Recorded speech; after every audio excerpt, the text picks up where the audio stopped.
Buenos días, jóvenes del tercer grado de secundaria del Colegio Divino Maestro Jesús. Como siempre, para mí es un placer saludarlos nuevamente en una nueva semana para desarrollar el capítulo número 2 del mes de noviembre.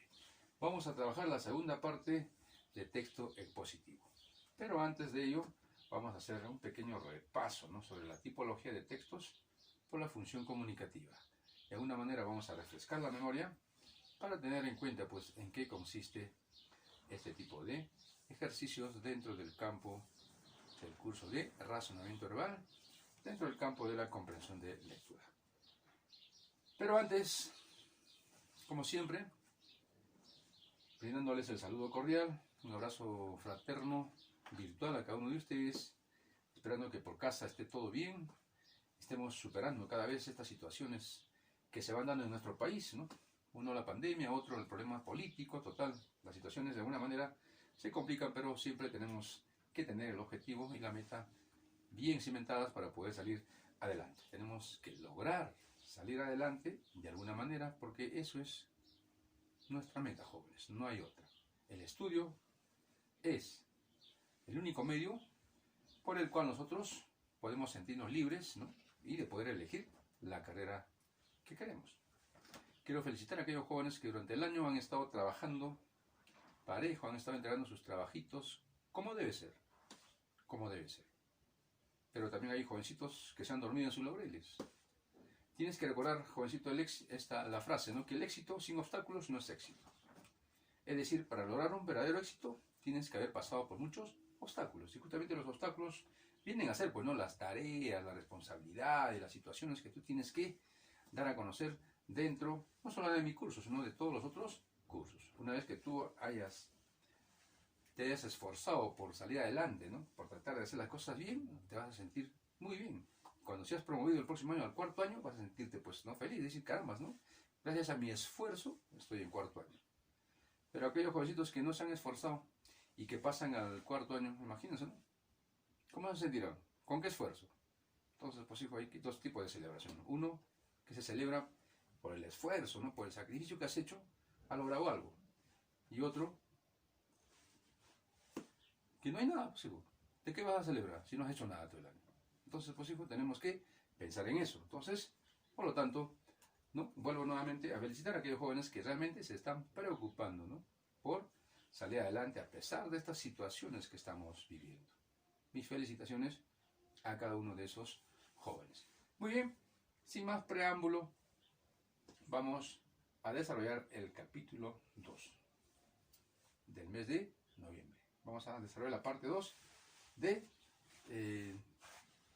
textos expositivos. Haciendo como siempre, ¿no?, refrescando la memoria nuevamente con estos temas. Comenzamos. Nuevamente, ¿no?, nos preguntamos, ¿qué es la tipología textual? Es la clasificación de los textos basados en ciertas características comunes, lo que permite diferenciar algunas cualidades que ayudan a mejorar la comprensión.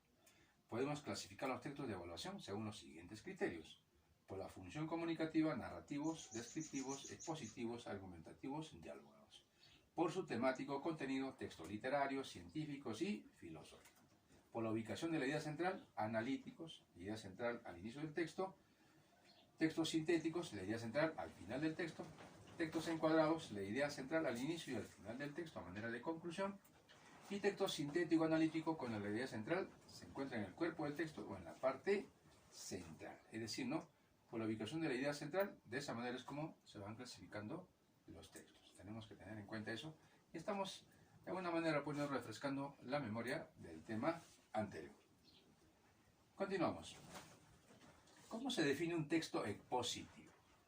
Es aquel texto que explica un tema o asunto con el propósito de que el lector lo conozca y lo comprenda. Su objetivo en última instancia es de brindar conocimiento. Muy importante, ¿no? Ejemplo: el tránsito de muchas ciudades modernas es producto, entre otras cosas, de la mala planificación urbanística debido a la escasa previsión y a la corrupción. Estos hechos hacen insostenible la vida del ciudadano porque le daña el sistema nervioso, le hace perder tiempo, le ensucia la casa y le crea un ambiente poco sano. Para los expertos, la situación puede ser mejorada interviniendo drásticamente sobre la ciudad y marginalmente sobre los ciudadanos, potenciando los medios públicos, en particular el metro, construyendo circunvalaciones e impidiendo el tránsito privado en las calles históricas principales. Entonces aquí el propósito que tiene pues esta lectura es, ¿no?, de que el lector lo conozca y lo comprenda. Entonces está cumpliendo con su objetivo, ¿no?, de brindar conocimiento y también información hacia el lector. Eso es muy importante y justamente son rasgos de un texto expositivo. ¿Cuáles son los rasgos del texto expositivo? Tiene un enfoque objetivo, el autor evita expresar su punto de vista en el texto, la información que aporta tampoco se somete a discusión. El lenguaje utilizado es formal, claro y en alguna medida especializado. Busca evitar la ambigüedad, es decir, la confusión, ¿no?, de palabras. La organización lógica de su contenido es diversa, así puede ser enumerativa, causal, clasificatoria, problema-solución, comparativa, etc. Es ilustrativo, porque la información que brinda incorpora específicamente o explicaciones significativas sobre los datos que aporta. Muestra un afán didáctico, usa guías de la lectura y claves explícitas, introducciones, títulos, subtítulos, resúmenes, a lo largo del texto. Esos son los rasgos, ¿no?, que debe de tener cada texto expositivo. Ahora sí, jóvenes, saquemos nuestro compendio, vamos a la parte donde nos hemos quedado para continuar desarrollando los textos que faltan desarrollar. Nos hemos quedado en Aprendo Más, en la página 53. Luego de haber hecho la tarea, que muchos realmente lo han hecho muy bien, ¿no?, acertadamente su tarea, les felicito. Muy bien, Aprendo Más, texto 1.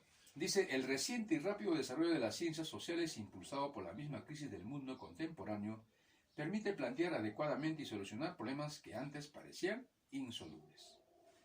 La guerra, los perjuicios sociales, la delincuencia son, entre otras, algunos fenómenos de la vida social que comienzan a ser afrontados científicamente de la misma manera que ya lo son las pestes que antiguamente diezmaban a la humanidad. Tal es el fundamento de la esperanza contemporánea en lograr lo que hace siglos se consideraba una utopía, la sociedad perfecta. Así, por ejemplo, se pone en duda la antigua convicción de carácter innato e indomable del impulso agresivo que se expresaba en la afirmación: siempre ha habido guerra y siempre las habrá.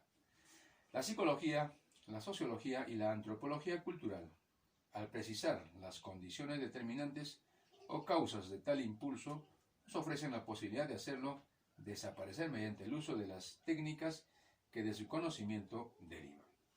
Frente al optimismo creador de un sector de la humanidad liberado por la ciencia, se alzan, sin embargo, las voces de los guardianes de milenarios mitos, que anuncian la regresión de la historia a épocas brutales y despiadadas. Solo un argumento,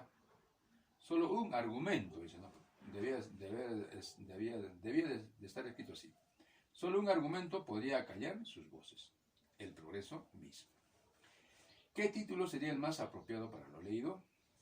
Entonces acá rápidamente, ¿no?, de acuerdo a la lectura, podemos sacar en conclusión, ¿no?, porque la idea principal se encuentra en la parte superior. Dice, el reciente y rápido desarrollo de las ciencias sociales, impulsado por la misma crisis del mundo contemporáneo, permite plantear adecuadamente y solucionar problemas que antes parecían insolubles. Entonces, ahí tenemos la idea principal. Entonces, de acuerdo a eso, ¿qué título sería el más apropiado para lo leído? Sería la C, ¿no?, aporte de las ciencias sociales a la paz. Es decir, tenemos, gracias al desarrollo de las ciencias sociales, ¿no?, impulsado por la crisis del mundo contemporáneo, ¿no?, ya no va a haber guerras, no va a haber perjuicios sociales, no va a haber delincuencia, incluso hasta a las pestes o enfermedades que antiguamente pues no se podían curar, ahora no, sí se puede hacer. Entonces, gracias a eso, por eso que sería el título más apropiado, ¿no?, aporte de las ciencias sociales a la paz, ¿no? Es decir, que debe haber una tranquilidad, un sosiego en todo el orbe. Eso es de acuerdo a la lectura.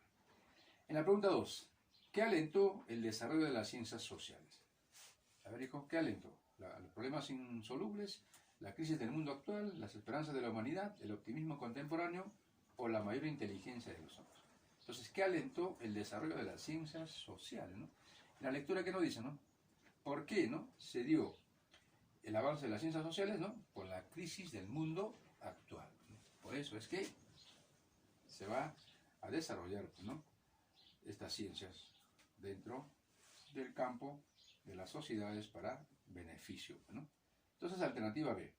En la 3, según el texto, la expresión siempre ha habido guerras y siempre los habrá correspondía a la creencia ¿en qué? A ver, hijo, ¿en qué? En el carácter innato, ¿no? Del impulso agresivo, ¿no? En ello, pues, ¿no? Nacía todo esto. Según el autor, el único argumento capaz de convencer a los pesimistas es mostrarles la regresión de la historia, el optimismo creador de la humanidad, la liberación por la ciencia, el progreso mismo de la humanidad, o acabar con la guerra y los prejuicios sociales. Entonces, según el autor, el único argumento capaz de convencer a los pesimistas es el progreso mismo de la humanidad, ¿no? Justamente a aquel que es pesimista, que no cree en los cambios, entonces, ¿qué es lo que le va a hacer cambiar de parecer? Justamente va a ser el progreso mismo de la humanidad. Y de esa manera es como estamos desarrollando el texto 1 y la segunda parte de textos expositivos. En el texto 2, ¿qué les sucede a los usuarios de Internet cuando se ven privados del empleo de la red durante 2 semanas completas? ¿Qué sensaciones experimentan? Con el objetivo de encontrar respuestas a estas interrogantes, el portal Yahoo y la agencia de comunicación OMD ha realizado recientemente un estudio en los Estados Unidos titulado Internet Deprivation Study, según el cual los participantes llegaron a sufrir un cierto síndrome de abstinencia. El estudio constó de 2 partes, una cualitativa y otra cuantitativa. La cualitativa analizó el comportamiento de 13 hogares y un total de 28 usuarios, quienes durante 14 días tuvieron que vivir sin utilizar en ningún momento los servicios de Internet. La cuantitativa permitió analizar el uso de Internet en 1000 hogares estadounidenses. La combinación de los resultados obtenidos en las 2 fases del estado puso en evidencia hasta qué punto las herramientas y ventajas que ofrece la Internet han pasado a formar parte de la vida diaria de los estadounidenses, en muchos casos sin que apenas se den cuenta hasta que se ven privados de ellas. Los internautas que participaron en el estudio cualitativo descubrieron que prescindir del Internet era más difícil de lo que imaginaban, en algunos casos casi imposible, debido precisamente al elevado grado de injerencia del Internet en su rutina diaria. Por ejemplo, sin Internet algunas actividades quedaron afectadas seriamente, como la comunicación con amigos y familia, el pago de facturas, la reserva de viajes o la simple consulta de resultados deportivos. Entonces, el texto nos habla, ¿no?, de lo importante que es la Internet, ¿no?, en la familia estadounidense. La pregunta es, ¿cuál es el significado del vocablo rutina en el texto leído? Está casi en el último párrafo, ¿no?, donde dice Internet en su rutina diaria, debido precisamente al elevado grado de injerencia del Internet en su rutina diaria. Entonces la palabra rutina, dice, ¿cuál es el significado del vocablo rutina en el texto leído? ¿Usanza aleatoria? No. ¿Costumbre simpática? Tampoco. ¿Usos aprendidos? Tampoco. ¿Práctica computacional? Tampoco. ¿Hábito cotidiano? Esa es la respuesta. Entonces, en el texto leído significa hábito cotidiano, es decir, la rutina diaria. ¿Qué título le pondrías a la lectura? ¿Herramientas de la Internet? ¿Usos de la Internet? No nos habla acerca de los usos de la Internet, ¿no? ¿Rutina de los internautas? ¿Vivir sin Internet? Servicios de la red. Entonces, ¿cuál sería aquí, ¿no?, el título que se le pondría a este texto, ¿no? A ver, hijo, dime, ¿cuál sería? Muy bien, ¿no? Vivir sin Internet. Entonces sería, es el título porque nos habla acá, ¿no?, justamente de el experimento que han hecho, pues, digamos, con las familias estadounidenses de vivir sin Internet. 3. Según el texto, ¿qué pasaría si no hubiera Internet en los Estados Unidos? ¿Qué pasaría, hijo? A ver, ¿habría más integración familiar? ¿La existencia sería más complicada? ¿Se buscarían nuevas sensaciones? ¿Se evitarían los gastos derivados de ella? ¿Se recurriría a otro medio de comunicación? Entonces, según el texto, ¿qué pasaría si no hubiera Internet en los Estados Unidos? Simplemente la existencia sería más complicada, ¿no?, para muchas familias estadounidenses que dependen, ¿no?, mucho del Internet. Entonces la alternativa B. 4. ¿Por qué es tan importante la Internet para los estadounidenses? ¿Por qué es más importante? Porque les brinda muchas facilidades para los estudios, por la forma como se ha ensamblado en su vida cotidiana, porque no pueden abstenerse de ella, porque tienen muchas opciones, juegos, música, película, etc., porque es un medio de comunicación medial. Entonces, ¿por qué es tan importante la Internet para los estadounidenses?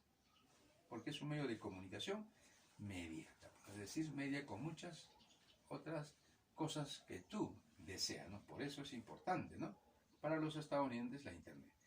Pregunta 5. ¿Cómo incide el uso de Internet en la vida de los norteamericanos, afectando su comportamiento habitual, sin contarles en verdad muchos dolores, prácticamente sin que reparen en ello, ayudándoles en sus aficiones deportivas, felicitándoles boletos para todos sus viajes? Entonces, ¿cómo incide el uso de Internet en la vida de los norteamericanos, afectando su comportamiento habitual, ¿no? De alguna manera, todos dependen, ¿no?, del Internet. Hoy mismo aquí en el Perú, de igual modo, ¿no?, hay jóvenes que no pueden estar ni de noche ni de día, ¿no?, sin el Internet. Dependen del Internet para todo. Y hoy, con esta pandemia, el Internet se ha vuelto algo muy indispensable, tanto para profesionales como para estudiantes, ¿no? Y lo mismo sucede, ¿no?, en Estados Unidos. Muy bien, texto 3. La era de la vida basada en la química del carbono se está encaminando a su fin sobre la Tierra, y una nueva era de vida basada en el silicio indestructible, inmortal, con infinitas posibilidades, está empezando. Con el cambio de siglo, máquinas ultrainteligentes estarán trabajando en íntima asociación con nuestras mejores mentes en todos los problemas cotidianos, en una invencible combinación de poderoso razonamiento animal con intuición humana. Sin embargo, esta asociación no durará mucho tiempo. La inteligencia humana cambia muy lentamente, mientras que las capacidades del ordenador crecen a una velocidad fantástica. Desde el nacimiento de los ordenadores modernos en los años 50, estos han aumentado rápidamente en potencia y capacidad. No hay ningún límite a la cuna ascendente de la inteligencia de silicio. Los ordenadores, al contrario del cerebro humano, no tienen que pasar por ningún canal de nacimiento. Mientras estas inteligencias no biológicas pueden incrementar su capacidad, siempre habrá alguien a su alrededor que les enseñe todo lo que sabe. Ante nosotros surge la visión de gigantescos cerebros empapados de la sabiduría de la raza humana, que se perfeccionan a partir de ahí. Si esta visión es exacta al hombre, el hombre está condenado a un estatus de subordinación en su propio planeta. La historia es vieja en la Tierra. En la lucha por la supervivencia, los mayores cerebros son los que han dominado. Hace un centenar de millones de años, cuando los pequeños y despiertos mamíferos sobreviven y los dinosaurios desaparecieron. Parece que en el siguiente capítulo de esta historia, el destino situará al hombre en el papel de dinosaurio. Muy interesante, ¿no?, esta lectura. La pregunta: ¿cuál de estos enunciados resume el contenido del texto? ¿Cuál de estos enunciados resume el contenido del texto? La asociación hombre-máquina perecerá en corto tiempo. El hombre se extingue del mismo modo que los dinosaurios. Los ordenadores tienen una inteligencia evolutiva superior. El cerebro determina la supervivencia de una especie. Los seres humanos serán dominados por las máquinas. Entonces, ¿cuál de estos enunciados resume el contenido del texto? Viene a ser por la alternativa E, ¿no? ¿Por qué? Porque los seres humanos serán dominados por las máquinas, justamente, ¿no?, los robots, que en otros países ya, ¿no?, se está dando, ¿no?, y que sirven para hacer otras labores dentro, ¿no?, del campo doméstico. 2. La frase química del carbono. En el texto significa. ¿Qué significa la frase química del carbono? Significa vida orgánica perecible. Vida orgánica perecible, es decir, alternativa C. En la 3, la asociación entre máquina y hombre no durará mucho tiempo, dice, por los límites inherentes a la capacidad de silicio. B, el crecimiento de la capacidad intelectiva del ordenador. C, la infinita capacidad intelectiva de la inteligencia del carbono. D, el crecimiento de la capacidad intelectiva humana. E, la infinita capacidad intelectiva de la inteligencia del silicio. Entonces, la asociación entre máquina y hombre no durará mucho tiempo por la infinita, ¿no?, capacidad intelectiva de la inteligencia del silicio. Es decir, ¿no?, va en aumento cada día más y más, ¿no? 4. La ventaja del ordenador al hombre radica en no pasar por ningún adiestramiento, no pasar por ningún canal del nacimiento, no pasar por ninguna instrucción, estar constituido de silicio durable, la lentitud con que avanza el hombre. Entonces, la ventaja del ordenador al hombre radica en no pasar, ¿no?, por ningún canal del nacimiento, ¿no? Así como lo hace, pues, ¿no?, el ser humano. 5. Los cerebros son de vital importancia en la vida social y cultural, la obtención del conocimiento, la obtención de sabiduría, la jerarquización social, la lucha por la supervivencia. Entonces, de acuerdo al texto, los cerebros son de vital importancia en la lucha por la supervivencia, ¿no? Entonces, la alternativa E. Muy bien. Vamos a desarrollar la práctica en casa, pero las tres últimas preguntas como tarea, hijo, para ti. ¿Ok? ¿Estamos de acuerdo? Muy bien. Dice, para algunos es una gigantesca máquina de terror, para otros una invitación a un excitante mundo de sensaciones. Pero lo cierto es que una vez que la vagoneta en la que está usted amarrado empieza a moverse, se encuentra envuelto en un camino sin retorno.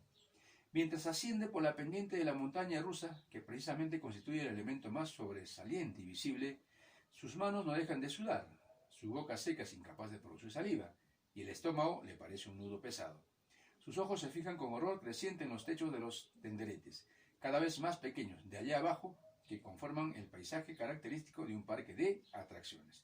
El miedo se acrecienta con altura porque se sabe que una vez que llega arriba todo será muy, pero muy diferente. El temido momento llega, y sin previo aviso siente que es salvajemente arrojado al vacío. Su cuerpo es sometido a todo tipo de fuerzas e inclinaciones. Todos los elementos que componen su mundo visual ahora no tienen sitio fijo y se sumergen en el caos. ¿Dónde diablos están las cosas? Después de una bajada que le parece eterna, vuelve a ascender por una ruta que dibuja una elipse en el aire, y su vagoneta realiza un giro de 360 grados como los loopings que realizan los aviones de combate en un vuelo de exhibición. Solo que usted se siente desafiando las leyes de la gravedad. La adrenalina y todos los sistemas de defensa de su cuerpo se han vuelto literalmente locos. Y después de 2 o 3 minutos, su vagoneta se tranquiliza y el mundo vuelve a estar en su sitio, para que alguna otra vez usted decida subirse a una montaña rusa. ¡Wow! ¿No? Aquellos que se han subido a una montaña rusa han sentido todas estas sensaciones, ¿no? Se puede sobreentender el texto que dice: el momento más crítico de la montaña rusa es el ascenso por la pendiente, por supuesto, ¿no? La vagoneta tiene medidas de seguridad, por supuesto, se puede entender eso, ¿no? La montaña rusa tiene una trayectoria curva, eso como que no se da. Entonces solamente 1 y 3, o perdón, 1 y 2 nada más. Sobre la adrenalina se dice que vuelve loca los sistemas de defensa de su cuerpo, ¿no? Alternativa E. La 3, ¿qué término no está incluido en el texto, ¿no? O sea, ¿qué palabra, ¿no? Juego, ¿no? Lo demás todo está incluido en el texto. 4, ¿cuál es sinónimo de terror en el texto? Sinónimo de terror, pánico, ¿no? Las 5, las 6 y las 7, hijo, tarea para que lo hagas aquí en el libro, le tomas foto a todo lo que hemos desarrollado y lo mandes a mi WhatsApp. Ya sabes, tienes plazo hasta el día viernes a las 6 de la tarde. Tú mandas el sábado, dijo, ya no te recibo. Hay que ser responsables. Muy bien, que tengas un hermoso y excelente día. Nos vemos, hijo.